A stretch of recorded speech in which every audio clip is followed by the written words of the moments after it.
hoy también, en un día emblemático en la historia de México, pues desde aquel acontecimiento desgraciado de la matanza del 2 de octubre de 1968.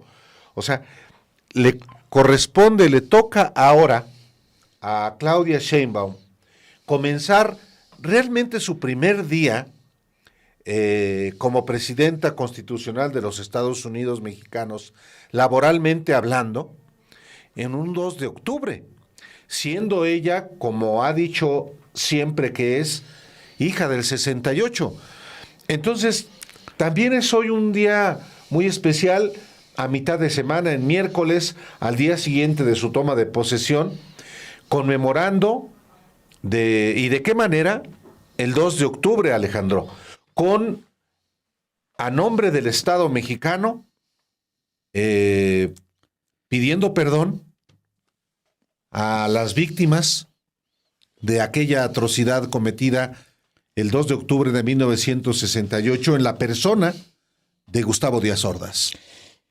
Sí, es la primera vez, de hecho, Álvaro, en la que se menciona directamente desde alguna autoridad, no con el afán de, digamos, de llevarlo a un juicio, post-mortem sería, obviamente, pero llevarlo a un juicio, sino con el afán de nombrarlo propiamente. Y Gustavo Díaz Ordaz es hoy señalado abiertamente desde el Poder Ejecutivo Federal como el culpable de la matanza de estudiantes, de mexicanos que protestaban, que pedían una oportunidad para ejercer con libertad sus derechos democráticos.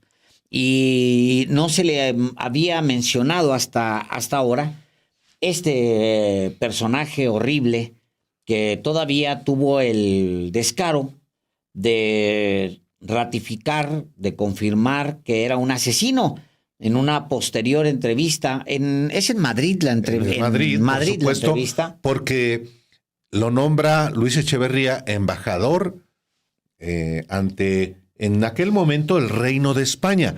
No hay que olvidar que todavía en España estaba bajo el gobierno dictatorial de Francisco Franco y envía a uno como Franco, este sujeto despreciable, Gustavo Díaz Ordaz. Pareciditos. No, pues, sí. Matoncitos. Mira, Díaz Ordaz era católico, muy católico como Francisco Franco. Era anticomunista como Francisco Franco. Era autoritario como Francisco Franco. Claro. O sea, eran el como emblema. Pinochet. Álvaro, como Pinochet. O como Felipe Calderón, no se nos olvide, claro, porque luego se pierden esas perspectivas.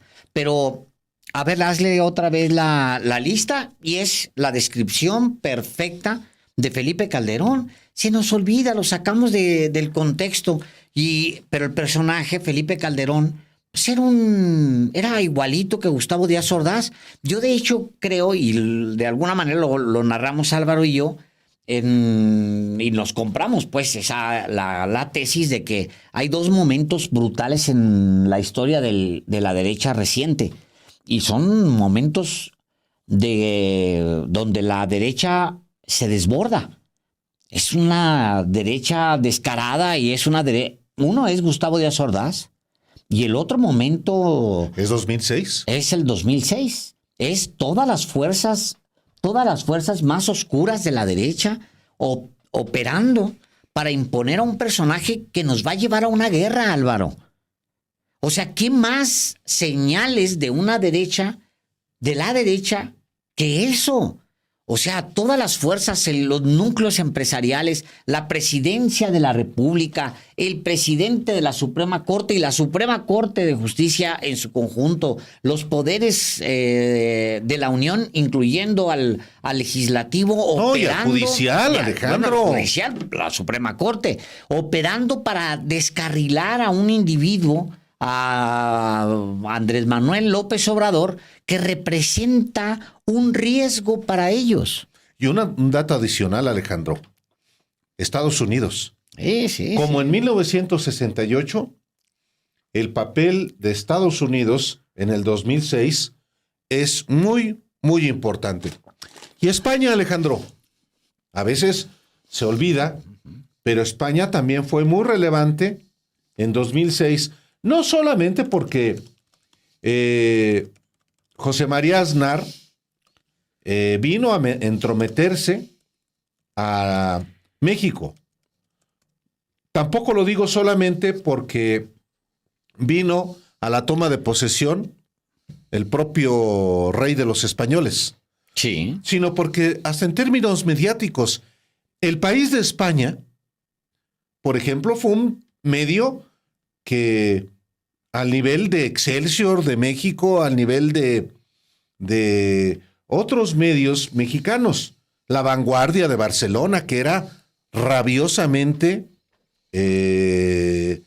anti-López Obradorista. Sí. ¿Por qué? Pues porque había intereses económicos, no por otra cosa. En fin, hoy, en este 2 de octubre, sí inicia el, digamos, primer día de gobierno laboral de la presidenta Claudia Sheinbaum, con esta disculpa, bueno, con este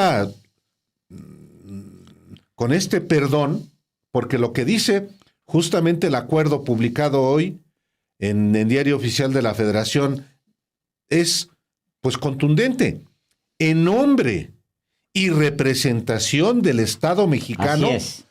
se reconoce políticamente que los actos de violencia gubernamental perpetrados el 2 de octubre de 1968 en contra de integrantes del heroico movimiento estudiantil fueron constitutivos de un crimen de lesa humanidad, como fue reconocido por el entonces presidente de la República y comandante supremo de las Fuerzas Armadas, Gustavo Díaz Ordaz, durante la lectura de su quinto informe.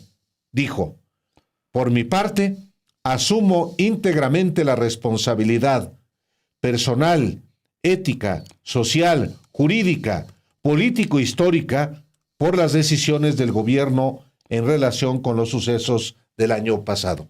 Bueno, me estoy adelantando, pero quise, ya que estamos platicando sobre esto, Alejandro, lo que dice el acuerdo publicado hoy en el Diario Oficial de la Federación. Lo anuncia en la mañana, Vamos a ir a darle toda la versión completa, pero lo anuncia en la mañana Claudia Sheinbaum, que va a publicar esto en el Diario Oficial de la Federación.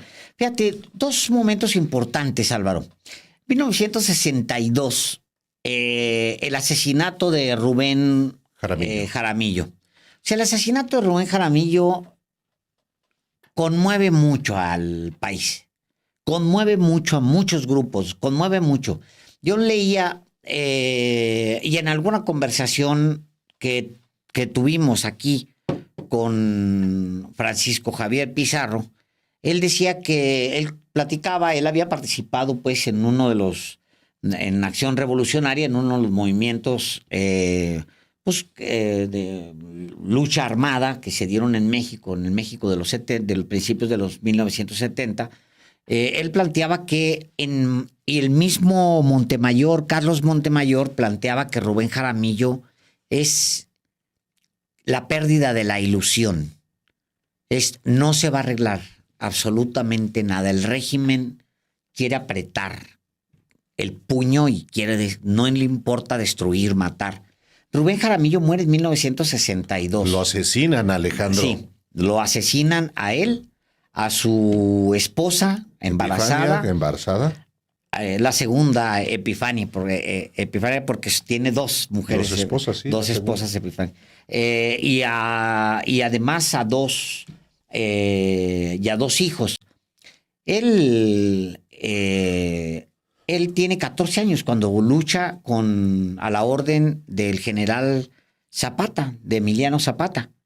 Lucha junto con Emiliano Zapata, había sido zapatista, pero en 1962, y esto está tan cerca, lo mata una cuadrilla de militares de la manera más vil, va y termina. En Huitzilac, Morelos. Es correcto, y terminan los cuerpos tirados ahí creo que en Cuautla, en el anfiteatro de Cuautla, no me acuerdo, y los cuerpos rodados, tirados, ensangrentados, llenos de polvo, de la esposa embarazada, de Y luego, y eso le pega mucho a los movimientos sociales, en Madera, Chihuahua en particular, todo lo que se sucede allá les cae como una bomba, y a todos los movimientos sociales les cae como una bomba el asesinato de Jaramillo. Si ya, si había intervenido el general Cárdenas por Jaramillo, lo había llevado con el presidente.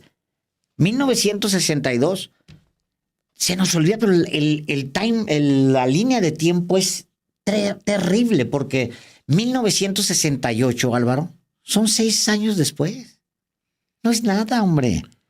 1968, pero antes de 1968, hay un momento que vas a recordar, que es cuando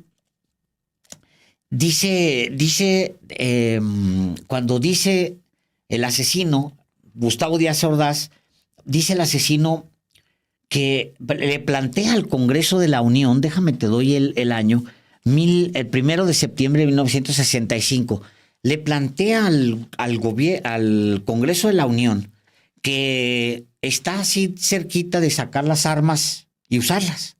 Se lo plantea al Congreso de la Unión y se paran los priistas, ya sabe usted, se paran y le dan una ovación. Una ovación, dice él. Está diciendo, recordemos, dice él, también estos hechos. En el mes de julio, en la ciudad de Puebla, 2 grupos estudiantiles, no por ideales o banderas universitarias, sino por diferencias internas, tienen un encuentro violento que se prolonga por varias horas, con el resultado de un estudiante muerto y varios heridos por arma de fuego. La policía no interviene. Los estudiantes protestan por la no intervención de la policía y acusan de lenidad al gobierno. Unos cuantos días después, en el mismo mes, en la Ciudad de México, 2 grupos estudiantiles, también por cuestiones netamente internas, sin banderas ni ideales universitarios, tienden varios encuentros. Obviamente estaba alimentando al interior de las instituciones educativas, estaba alimentando el mismo Estado esta violencia. El dilema es, pues, irreductible. ¿Debe o no intervenir la policía? Dice ante el Congreso de la Unión en este informe de Gustavo Díaz Ordaz, dice, se ha llegado al libertinaje, al uso de todos los medios de expresión y difusión. Se ha disfrutado de amplísimas libertades, dice este señor,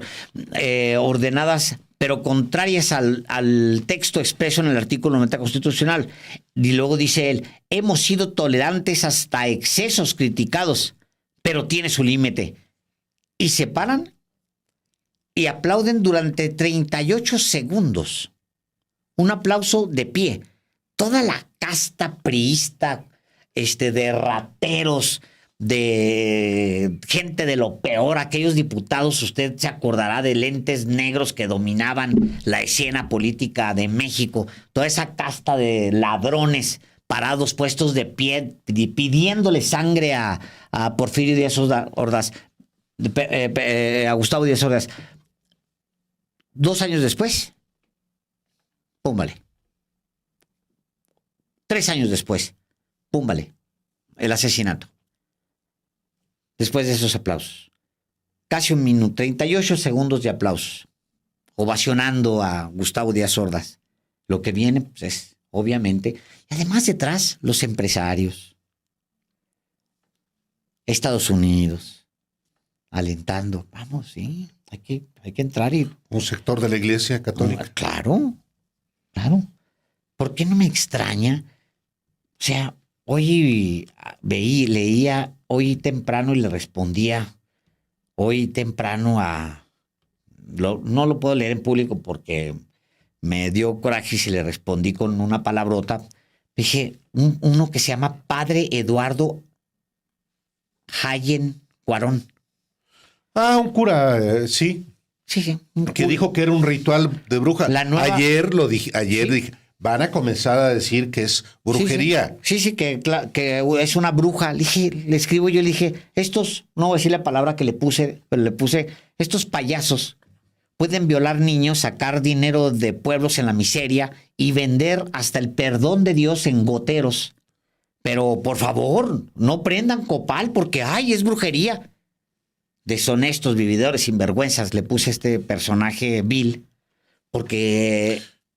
Caballera de Colón, por cierto. Fíjate, es un personaje. Yo ni en cuenta.